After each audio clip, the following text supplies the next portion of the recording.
जिस तरह से फ़ोटो देखकर हम लोग हीरो हीरोइन को पहचानते हैं ना, कैसे फ़ोटो देखकर जान जाते हैं कि यह सलमान खान का फ़ोटो है, यह प्रियंका चोपड़ा का फ़ोटो है, यह सनी देओल का फ़ोटो है। तो ठीक उसी तरह से मैथ में भी कुछ आकृति होता है, चित्र होता है, या यूँ कहे कि फ़ोटो होता है। और उन्हीं फ़ोटो की आज मैं आप लोगों से पहचान कराऊंगा कि किसको क्या कहा जाता है, उसको किस तरह से बनाया जाता है। तो मैथ में कई प्रकार के फ़ोटो होता है, चित्र होता है। तो और उन सभी को जानना आप सभी के लिए क्या है, बहुत आवश्यक है। तो इस वीडियो को अंत तक और ध्यान से देखिए। तो मैथ में जो पहला फ़ोटो आता है ना, वह तो कई है, लेकिन इसमें हमने जो लिखा है पहला फ़ोटो वह है रेखा का। तो रेखा जानते हैं किससे कहते हैं? देखिए, कोई भी आप पाई पारते हैं ना, इस तरह से चिन्ह खींचते हैं तो उसे रेखा कहते हैं। और रेखा का खास गुण यह होता है, जानते हैं क्या होता है? इसे कितना भी दूर तक किधर भी बढ़ाया जा सकता है, यानी कि इधर भी कितना दूर तक इसको जितना मन उतना चाहे बढ़ा सकते हैं, और इधर भी इसको जितना मन उतना बढ़ा सकते हैं। तो रेखा को पाई से सूचित किया जाता है और दोनों तरफ तीर का निशान होता है। अब अगला आकृति है कोण। तो कोण जानते हैं किसे कहते हैं? जब दो रेखाएं एक दूसरे को जहाँ पर काटती है ना, तो जो झुकाव उत्पन्न होता है उसे ही कोण कहते हैं। देखिए, एक रेखा यह है और एक रेखा यह है, और यह एक दूसरे को यहाँ पर काट रही है। तो जो झुकाव उत्पन्न हो रहा है ना इधर, उसे ही कोण कहते हैं। और कोण को इस तरह से सूचित किया जाता है। कोण के भी कई प्रकार हैं, अनेक प्रकार हैं। तो अगला वीडियो में मैं इन सभी के बारे में, एक गो के बारे में अच्छा से डिटेल में वीडियो बनाऊंगा। तो फिलहाल होलसेल रेट में, यानी कि इन सभी को एक साथ समझ लीजिए कि किसको क्या कहते हैं। रेखा के भी कई प्रकार हैं, इसके भी बारे में मैं बहुत ही अच्छे से बताऊंगा। लेकिन हाँ, उसके लिए आप लोगों को कमेंट करना होगा और कहना होगा कि बताइए इसके बारे में। अगला है वृत्त। तो वृत्त जानते हैं क्या होता है? यह गोल होता है और गोला भी गोल होता है। ठीक। तो वृत्त का आकृति याद रखिएगा कि वृत्त जो होता है वह गोल होता है। उसके बाद अगला आकृति है क्या है? त्रिभुज है।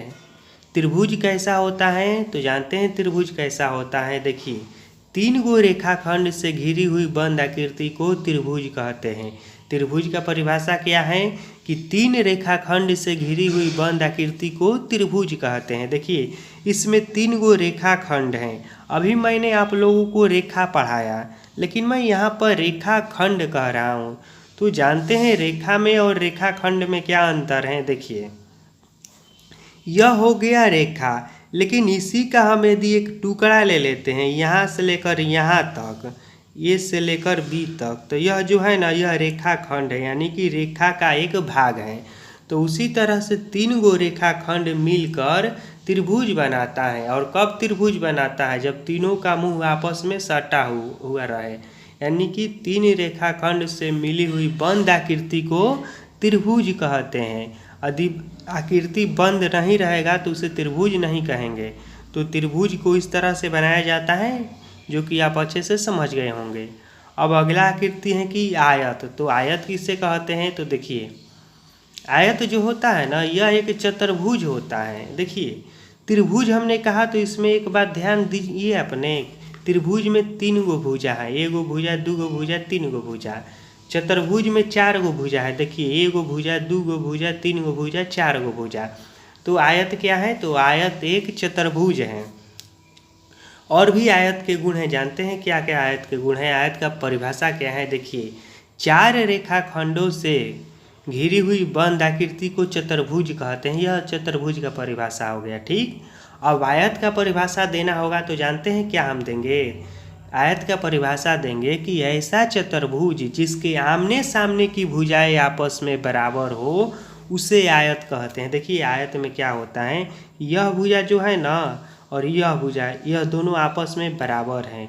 यह भुजा जितना सेंटीमीटर का है ना, उतना ही सेंटीमीटर का यह भी भुजा है। कहने का मतलब यह हुआ कि मान लीजिए यह भुजा 4 सेंटीमीटर का है, तो यह भी 4 सेंटीमीटर का है। आमने सामने का भुजा इसमें बराबर होता है।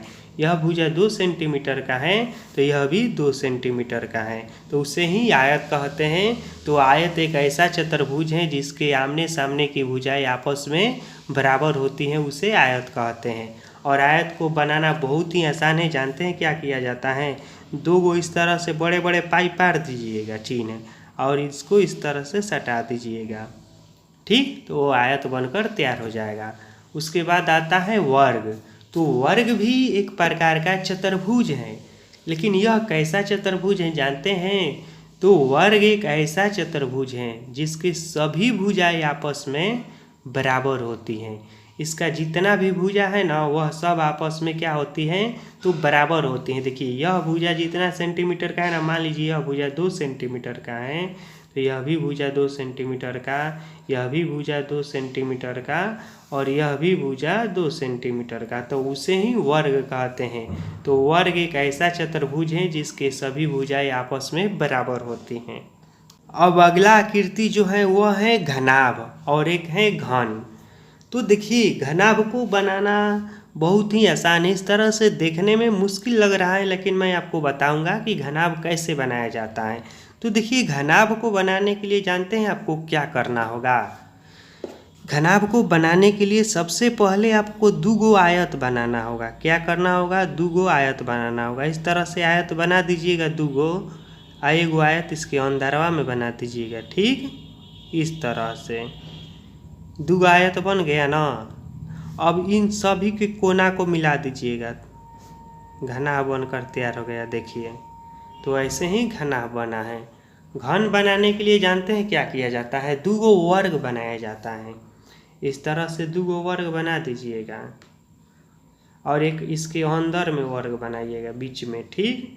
और फिर कोना कोना मिला दीजिएगा, बन जाएगा आपका घन। तो इस तरह से घन बनता है। और हाँ, आप इन सभी में से सबसे पहले किसके बारे में डिटेल में जानना चाहते हैं, किसका परिभाषा जानना चाहते हैं, कमेंट करके ज़रूर बताइएगा। अगला वीडियो मैं उसी पर बना दूंगा, ठीक है।